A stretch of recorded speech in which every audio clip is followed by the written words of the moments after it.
Hello, and welcome to the Realigned Journey, the unfiltered guide to self-discovery and reconnection. I'm Siera Sambrosky, your host, and together we'll investigate and discover the ways we have lost touch with our true selves and explore ways we can reconnect to it. Joining me for this episode is Lani Gonzales. Lani is an attorney, clinical hypnotherapist, author, and keynote speaker specializing in human ingenuity and mastery. Having traveled to more than 45 countries solo and studied human potential through both traditional and unconventional lenses, Lani brings a uniquely interdisciplinary perspective to the question at the center of her work. What allows people to flourish and reach their full potential?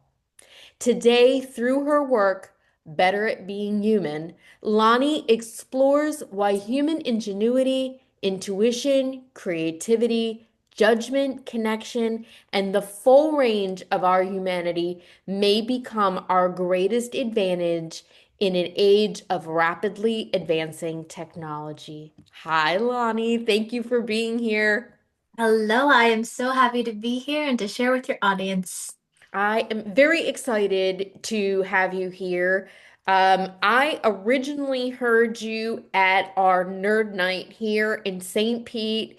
You were the second speaker of the night, and you were powerful and just on fire. I mean, I loved, and I know other people that were there that night, just you were their absolute favorite. So I'm super excited to just have great conversation with you and see what we get into.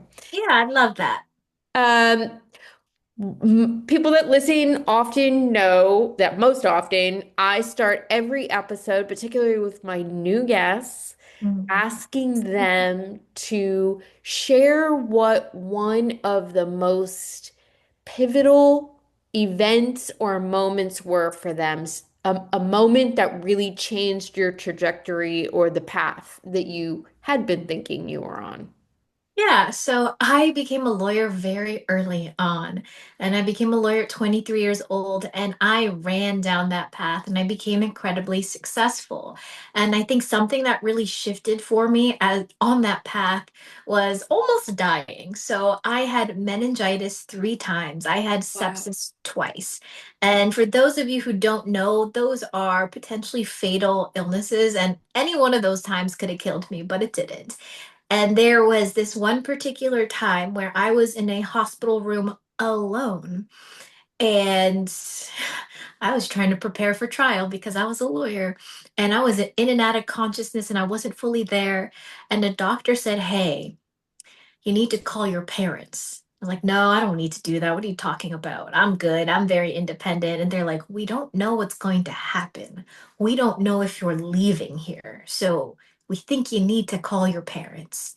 Wow. And I remember being in that hospital room and realizing, if this is it, is this it? Is this all that I've ever accomplished in my life? And one thing that really stuck out was I was alone in that hospital room. There weren't family, there weren't friends, there wasn't anyone who loved me in that room because I had devoted so much of myself in pursuit of my career and success. And at what expense? And at that time, I was living in Tampa for many, many years, and I couldn't tell you one unique thing about Tampa, a restaurant, a place that people go for sightseeing, because Wow. I wasn't really enjoying my life. I was creating success, but I wasn't enjoying the success that I was building. And in and out of consciousness, in this place of like being not so fully present, or maybe I was more present, who knows? But I remember, as people say, moving towards the light. And I remember there being a door, and whether this was a hallucination or not, but seeing some sort of guardian of said door. And what I understood it to be was someone trying to usher me into death. Okay. And I remember thinking how ashamed I was. And I didn't want to go through that door because I was not proud of the life that I had lived. And it wasn't that I had done terrible things, but I just knew that I was capable of more. And in that moment, I just fell to my knees in that vision, hallucination, whatever you want to call it. And I said, let me try again.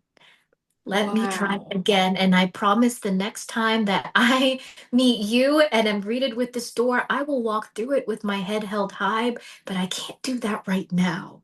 Just let me try again. And I am here today, and I did recover from that hospitalization. But I do remember after that, I said, okay, well, I said I was going to lead a different life. What now? Mm-hmm. I just Yeah. know that what I've created and where I am isn't it. But I had no sense of what was to come after that. All I knew is I think I made a promise to somebody to keep going, to live a better life. So that to me is an incredibly pivotal moment because it is one of my deepest goals and desires beyond. Everyone has these very typical goals of I want to be successful. I want my business to hit a certain amount in terms of money and capital. But my ultimate goal is that when I meet death and go through that doorstep, I will walk through with my head held high, knowing that I lived the very best version of my life. Wow. That's incredible. Now, Yeah. was that the last time then that you had the meningitis and the sepsis? You said you had it 3 times. Was that the third? That was actually the second time. Oh my So gosh. sometimes we're a little bit stubborn and you got to meet that lesson over and over again. And it is a journey. So that was the second time that I had meningitis, and truthfully was not even the only near-death experiences. Since then, I have done all sorts of incredible things that have led me to similar points. I got hypothermia while camping in the Arctic alone, Oh and my that gave me some gosh. insights as well. But I will say, if you're to ask me about one really key moment that made me Yeah. go, wait a minute, what am I doing? Yeah. That was one of them.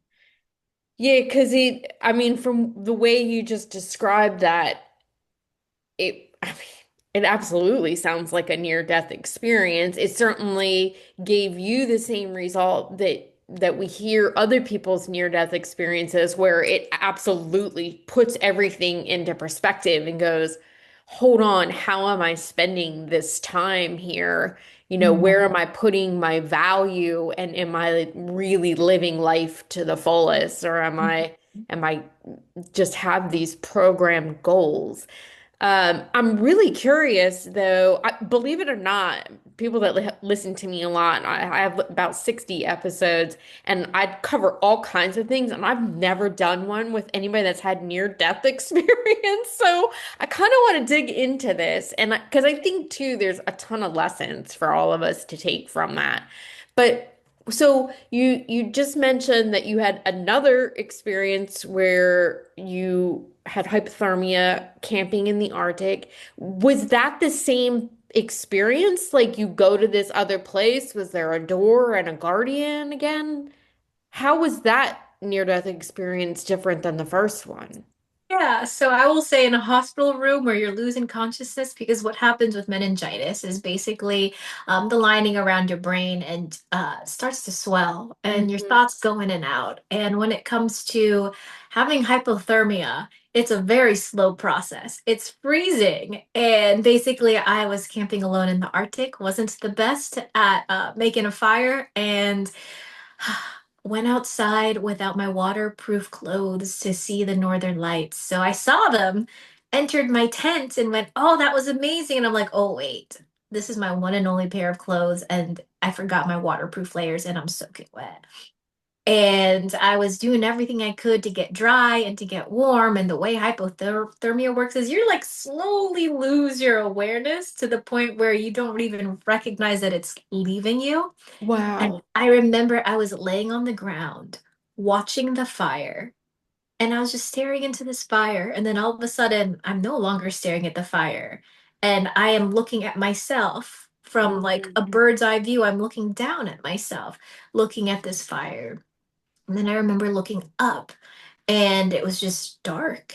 And in that darkness, I received a lot of information and about choice, about free will, about how we are masters of our own destiny and fate, and we choose everything in our life. And it asked me, well, what do you choose now? And I was like, can I go back down there? And all of a sudden, I'm staring at the fire again. And it took me a bit to recover from hypothermia after that experience. But at that time, I was not a spiritual person. I was not a religious person. In fact, I was very anti-religious. And I thought it was really interesting, all of the information that I had gotten. Mm, And fast forward, I was talking to someone and they recommended a book to me called Conversations with God. And I was like, mm-hmm. oh, I don't want to read that book. I'm not religious. I don't really, want to go into that path. And they're like, no, no, no, it's not religious, but, I think you should read it. And I read that book, and it's basically about a guy who had conversations with God and wrote a book about what God told him. And I was like, wait, I hallucinated everything that's in this book is what I hallucinated while I was having hypothermia in the Arctic. And then I realized, wait a minute, there's no way that everything this guy experienced when he was talking to God was everything I experienced when I was having hypothermia. And I think that was another shift in my life because I travel quite a bit. Yeah. And before I was kind of looking to live life, to have adventures and experiences. And moving forward, I think I was searching for something greater. I was searching for the divine. And I was more intentional about it after that point. Mm-hmm. I mean, it sounds like though there was a part of you that shifted and became more intentional, at least to a certain degree, right? Yeah. After the first experience that you had while you were in the hospital with meningitis. And Yeah. so what kind of changes, how far apart were the two experiences, and what kind of changes did you make between the first two? Gracious. Truthfully, I don't remember. I wrote a book about it. It's in my second book called Okay. Metanoia. But truthfully, I do not remember. Time is all a blur for me, but I want to say all of that was within the span of maybe like 6 to 8 years. And the truth is, the absolute truth is, what type of changes did I make? Not a lot externally. Oh. My life externally looked very similar, but internally, I started to become more aware of things that fit and things that didn't fit. And I think that a lot of people find themselves in that place where they go, hey, my life doesn't fit, and I don't know what action to take. And sometimes those actions are internal actions. It shifts within our own mindset, shifts with how we see ourselves and how we see the world before we take that action. So, truthfully, not a whole lot changed Mm, afterwards. And it was the culmination of all of these different experiences and travels that I had that eventually gave me the courage to jump and leap into something else. But it mhm, wasn't this one big realization of, oh, my life is a mess, mm. let me jump. It wasn't as quick as that. Yeah, yeah, that's very, very interesting. Yeah. And of course, I mean, I always believe that it really is about making the internal shifts that's that's where the staying power comes from. It's like when people go on a diet and it's like it's not about taking on these are the things I'm now going to eat and the things I'm not going to eat. It's about creating a whole new lifestyle and looking at it differently and adopting and integrating it in a way so that it can be sustainable, so that it's something that you use and can keep up and becomes a permanent shift or a change, right? And so that's why I think, like you were saying, the reasons why it was very internal for you and how that started to then manifest itself in your outside world is why you've been able to continue on this path. Because I know that there are some people that have had near-death experiences or any kind of major event that really shifted. And then how quickly do you kind of forget that? Or there's a part of you that looks back and goes, "Oh shit, I totally lost what it felt like when I did that thing and felt like a divine connection or just the power and confidence in themselves or whatever it was." Yeah. Um, so all of that makes a lot of sense to me. So it wasn't so much oh, you have this experience and you forget. A lot of times people think change, when you see change, it happens quickly. but I think a lot of the biggest, most permanent changes are small, microscopic things that happen that compound over time to really change your life. And what I teach my clients and the people that work with me is if you want to make lasting change, it isn't big, sweeping actions, it's small actions that you take that compound over time. So, in fact, I will dare argue that a lot of times when you see drastic change like that, it isn't permanent. And I'll give you an Hmm. example. Let's Exactly. say in the context of romantic relationships, you're unhappy with your partner. You say, oh, you need to make these big changes or else. And they're scared enough, and you see overnight, they're like a different human.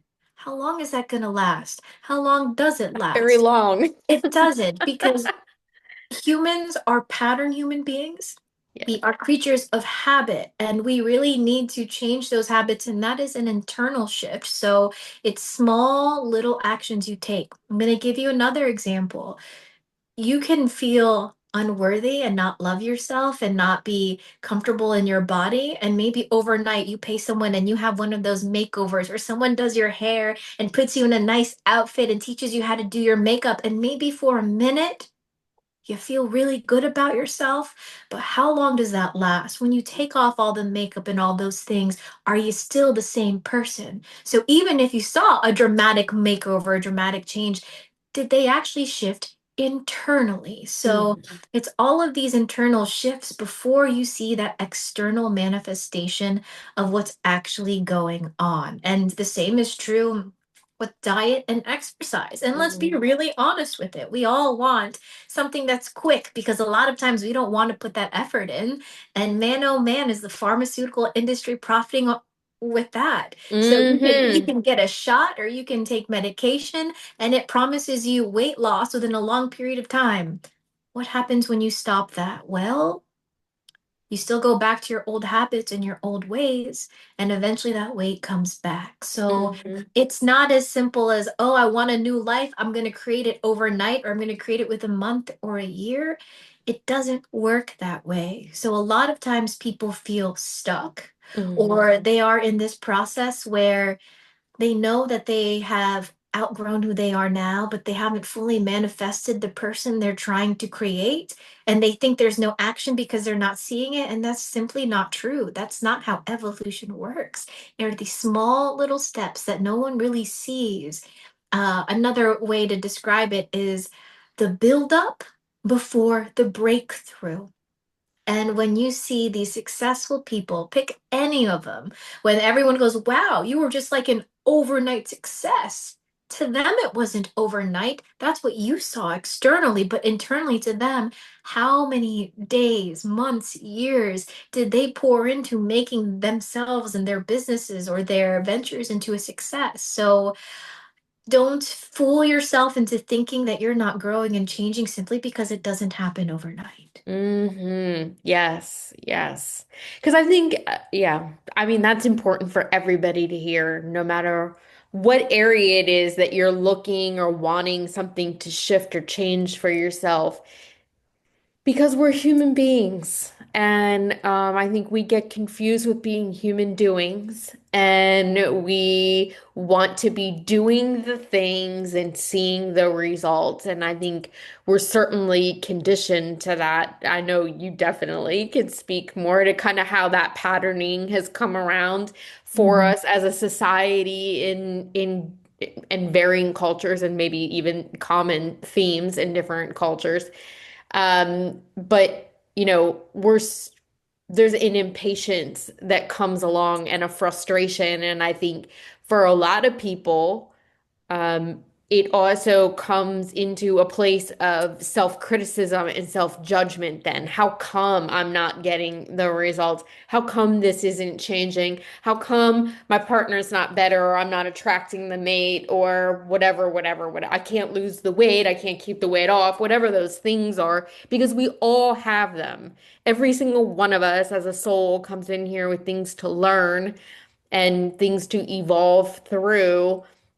So you're never alone in it. Everybody always is facing their own kind of challenges.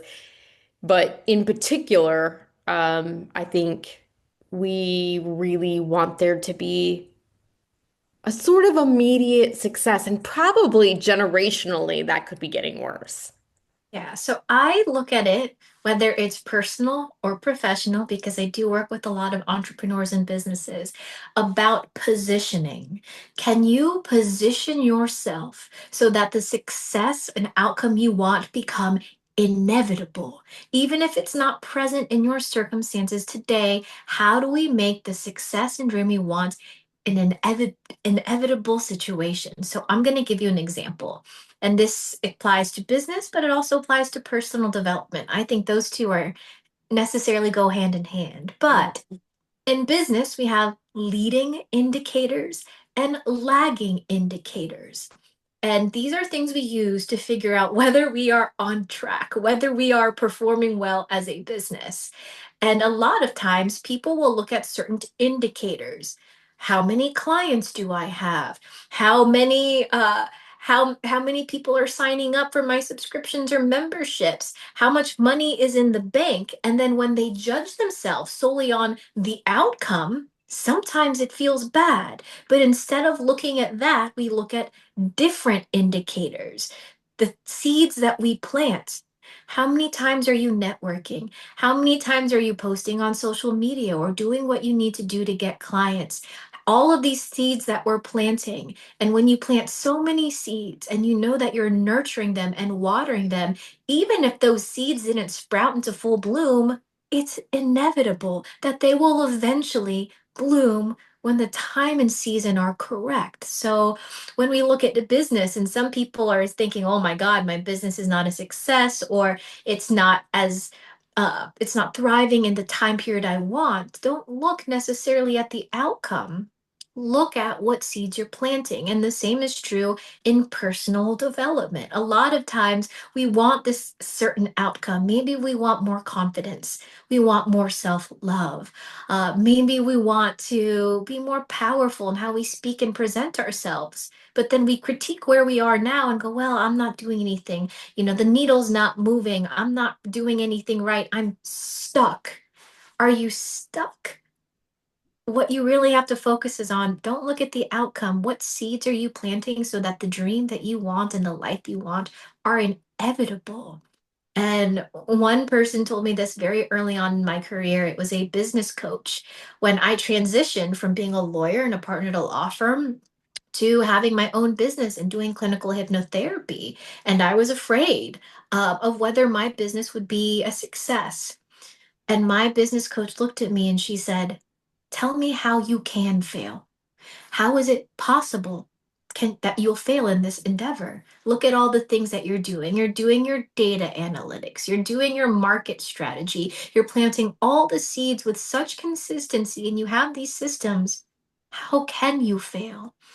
And I remember kind of looking back and I'm like, You're right. Like, there's no secret to success at this point in time. All of these successful entrepreneurs, all these people successful in personal and spiritual development, they've all written books. They're all sharing their wisdom. And if you are following the same steps that they took and you're following your intuition and your guides and you are planting those seeds, of course, it will eventually bloom. And all you have to do is just be persistent with it and to believe that it'll bloom, even if your present circumstances are trying to convince you otherwise.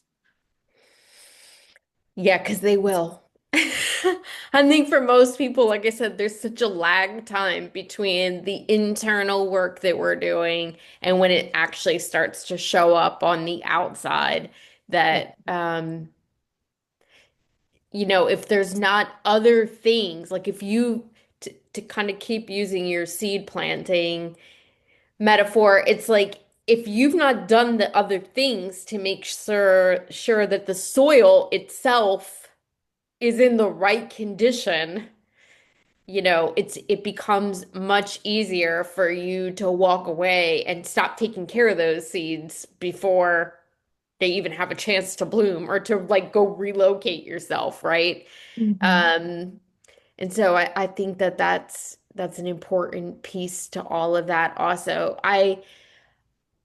I'm curious too, if for you in particular, especially after the the second near-death experience where you got all these downloads about living and life and choice and all the other things, whatever else you want to share.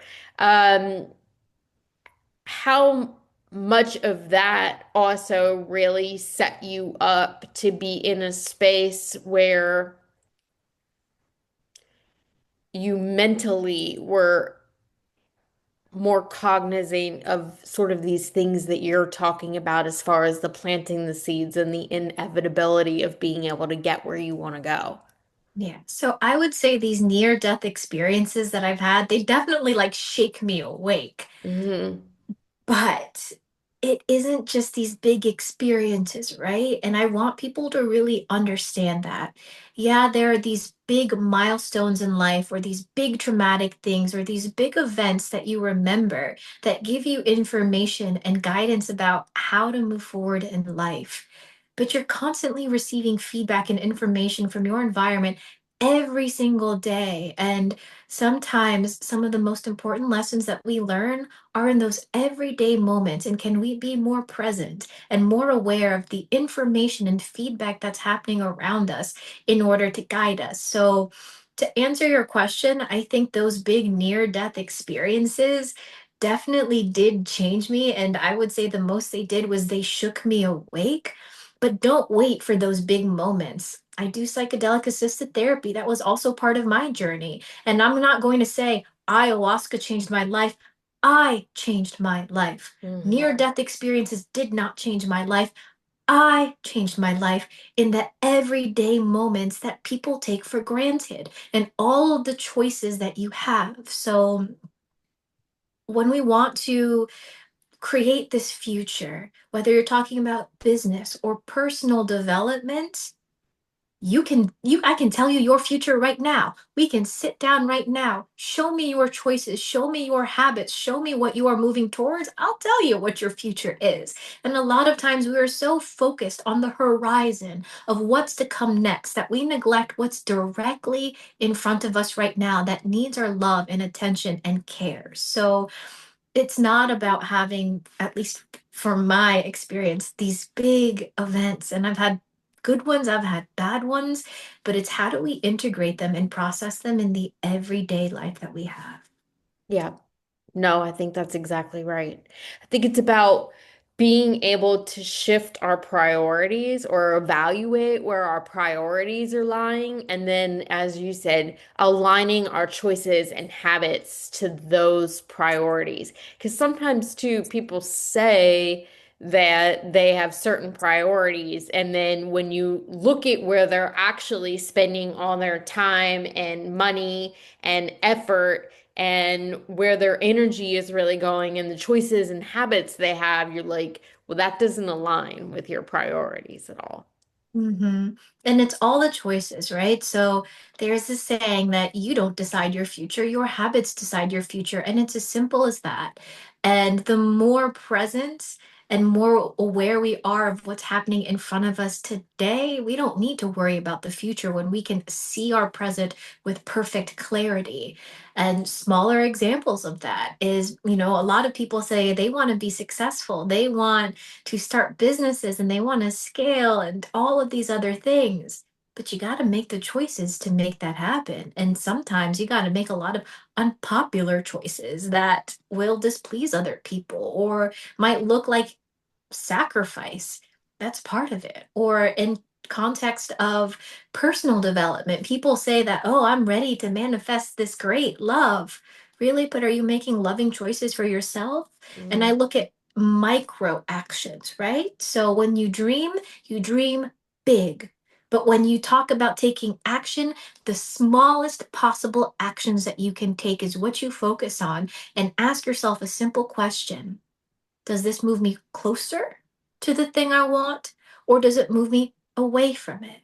And for my personal goals, my goal is greatness, to be the greatest expression of who I was meant to be in this life on this planet. And I ask myself, does this lead me to the greatness that I know that I am? Or does it deviate in the smallest actions? And when I say smallest actions, I could go to bed And or I could stay up and maybe, maybe I'll scroll, maybe I'll watch a movie, who knows, right? Or maybe you'll go out with your friends. And I'll ask, does staying up lead me towards the greatness that I want to be? And there's no right or wrong answer to that. It really is what works best for you. Some days the answer might be going to bed early does lead me to that greatness because I can wake up with more focus and prepared for the thing I want. Sometimes greatness means you stay up a little bit later because maybe you're going out with friends and you're fulfilling yourself and building community and connection and love and support that'll fuel your purpose. So there's no right or wrong answer, right? And I think a lot of times people listen to podcasts, they'll look at books and they'll try to figure out the right thing for them. It's just really being clear about what it is you want and looking at all of your micro actions and deciding, does that bring you closer to what you truly want? That is very true. That is very true. I think I don't know for you personally, but on this journey to experiencing your full potential, the expression of your full potential, because I think that's what you would say you're doing, and that's certainly what I see you doing, and I think it's fabulous. How much of your journey is completely individual to you? How much of that has been about learning not to be in comparison to other people's? I don't know if that was something that you really struggled with personally or not, but I know a lot of people do. Hmm. How much of my journey is about comparison? Or was it? How much of it was about comparison? And if it was, how did you kind of shift yourself out of that? I think that comparison can be healthy. I'll be honest with you. Okay. So I think a lot of times when people compare themselves, they compare themselves in a negative way and they look at what other people have, what other people are succeeding at, or what's on their table or on their plate. And that can be incredibly difficult, right? So when we are looking at other people and going, oh, she's smarter, she's more successful, she has more followers, she is more advanced than me in business or whatever it is, that can be incredibly difficult. But we can also use comparison in a way that is healthy and positive. So we can say, well, here's where I am in life, but here's this other person, and they are, far outpacing me. What are they doing differently that I'm not doing? And can I adopt their beliefs and their practices and habits? So it's when we look at other people to critique ourselves and bring ourselves down as though we are faulty or unworthy that certainly comparison can be unhealthy. Social media shows that where people are looking at other people and their filters and going, I wish I was that thin or that pretty. And it's like, boo, they don't even look like that. Mm-hmm. So that can be incredibly difficult, but comparison can be healthy when we look at people that we admire and say, they have something I don't. What are they doing that I can adopt in my life? Another thing that was a healthy comparison for me that I had to accept was realizing that I am unique. And I didn't want to say that because I grew up in a culture where humility was incredibly important, and to be proud of yourself was a sin, was a flaw.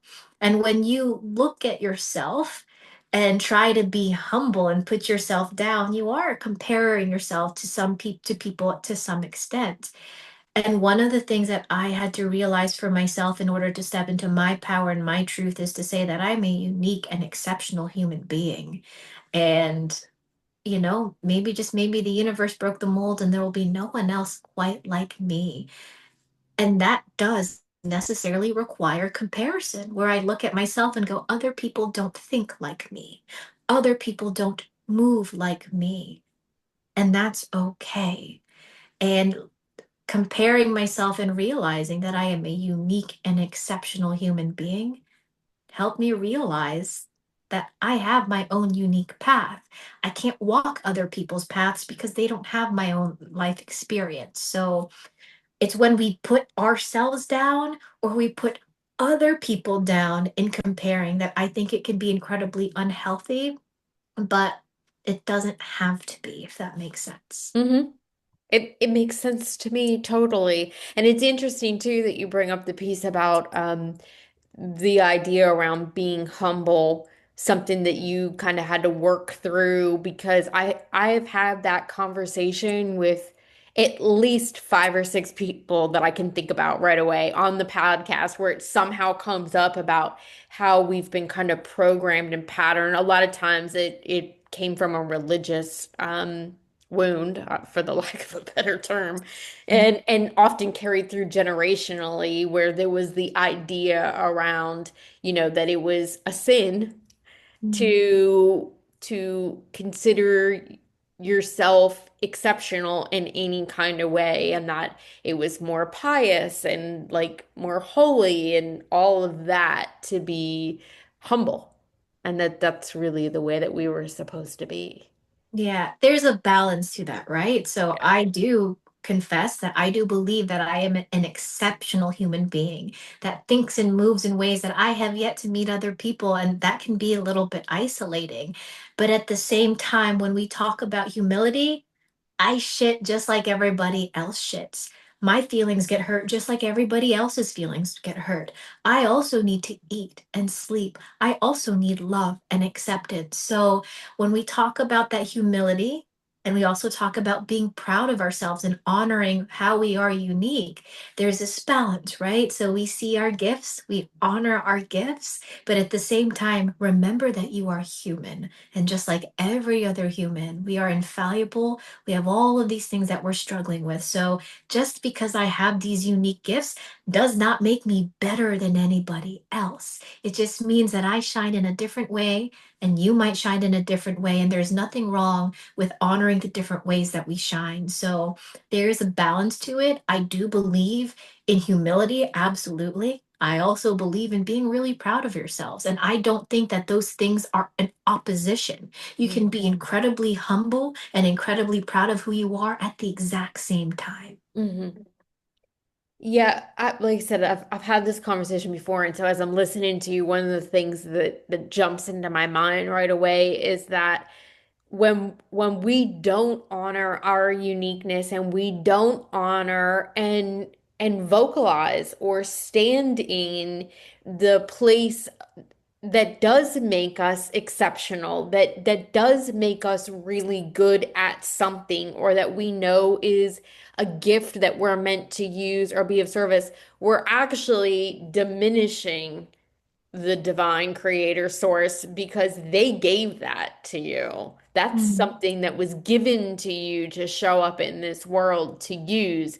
And so the people that I work with, a lot of people in my life, a lot of the people that I interact with that, listen to the podcast, struggle more not with the bravado piece of it, or like being really overinflated ego around it. They struggle more with how do I even begin to allow myself to feel proud? How do I say, hey, this is something that kind of makes me special or makes me stand out in a good way.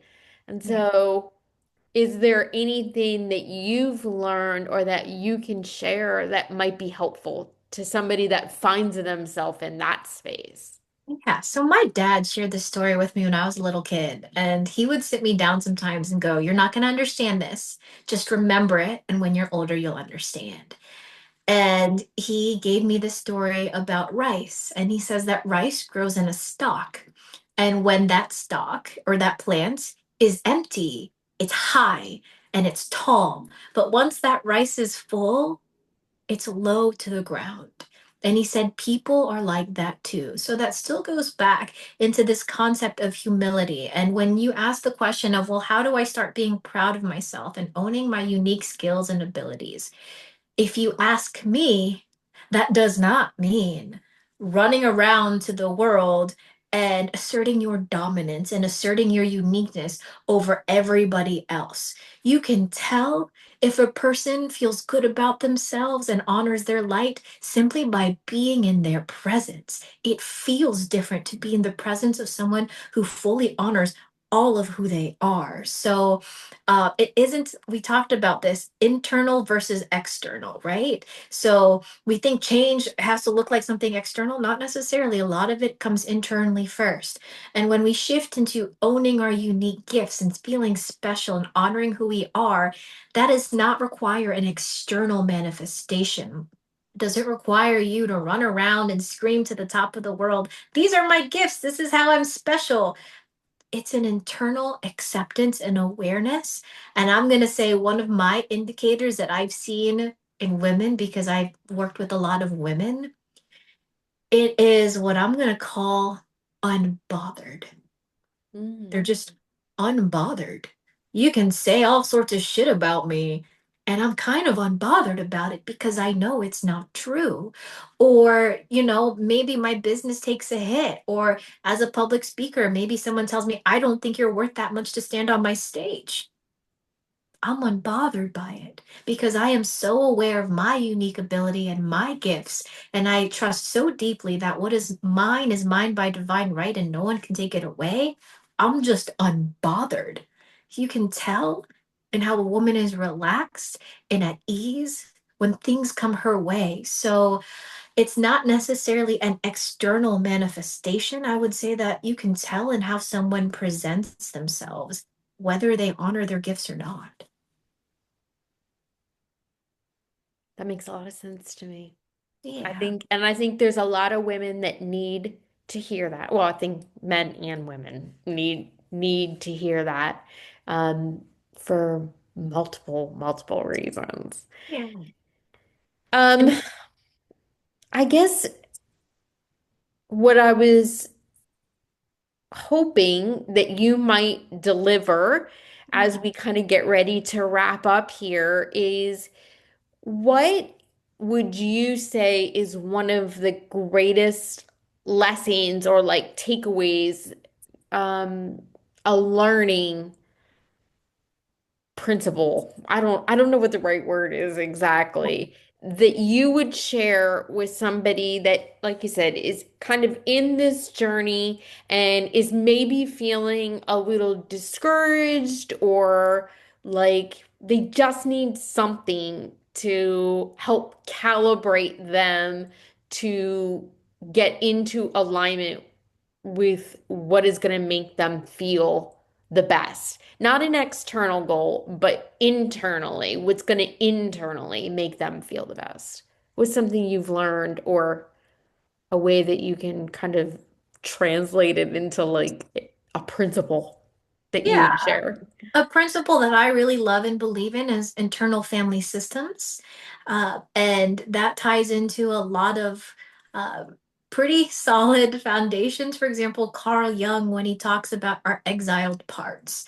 And once you exile parts of yourself, you don't really experience that level of wholeness and accepting of your unique skills that we've been talking about. And what internal family systems is honoring these parts of our psyche that have been developed over time to protect us. A lot of times people have heard of our inner child and honoring that inner child that exists within us. Internal family systems, family, means there's more than just your internal child. So if you've started doing that work where you are doing your inner child work, that's phenomenal. That's just the start.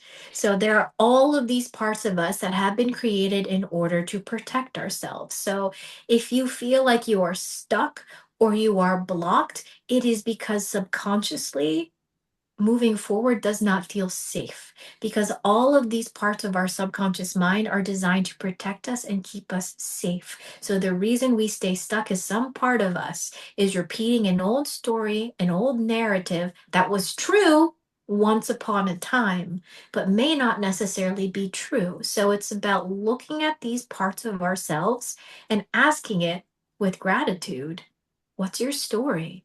A lot of times we shame these parts of us. And I've worked with a lot of clients that tell me they hate these parts of them that are keeping them stuck. That part that you claim to hate kept you alive and brought you to where you are today. So looking at it from a place of gratitude. So an exercise that I really love is, let's say that you are feeling blocked or stuck.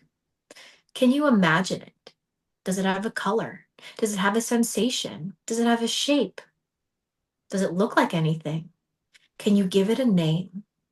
What would it say? If you could talk to it, what does it need you to know? And sometimes that is such a transformational inner work thing that you can do that'll help you shift because you see that part that's been hiding in the shadows, that's just trying to keep you safe. And once you honor what that part tells you, you can move forward. And I'll give you an example. A lot of times, people want this next level of success, but success doesn't feel safe. There's a part of them that says, hey, more visibility means I'll be seen, and maybe I feel like an imposter. A lot of people have imposter syndrome. So we have to talk to that part that feels imposter syndrome. Or I've worked with a lot of women who are afraid because they don't want to burn out, or they think that success means sacrificing something about themselves. Okay, talk to that part. What does it fear? What is the thing that it fears the most? Why does it fear that thing? And from this different place, you are older and wiser than this part of you that was developed at a younger age. What do you have to say to it? Is it true? So, all of this is this internal dialogue that's part of internal family systems. So, it's talking to all of these parts of ourselves to make sure they're on board. The only reason you are stuck where you are right now and you don't have the life you want is not money, it's not external circumstances, it's not your bills, it's not the economy. It's because some part of you internally doesn't believe that it's safe. So, being able to talk to those parts, readjust their story, and get them on board is what'll help you move forward. Oh my gosh, that is so good. Thank you, thank you, thank you for sharing that. That's a really amazing thing and a really fantastic explanation and a super valuable exercise that you just shared with everyone. So I appreciate you and say thank you on behalf of all of them because I definitely know somebody is going to hear that and it's going to be exactly what they needed to get on a path to change. Lonnie, tell everyone if do you have any events coming up. I know you have a couple books.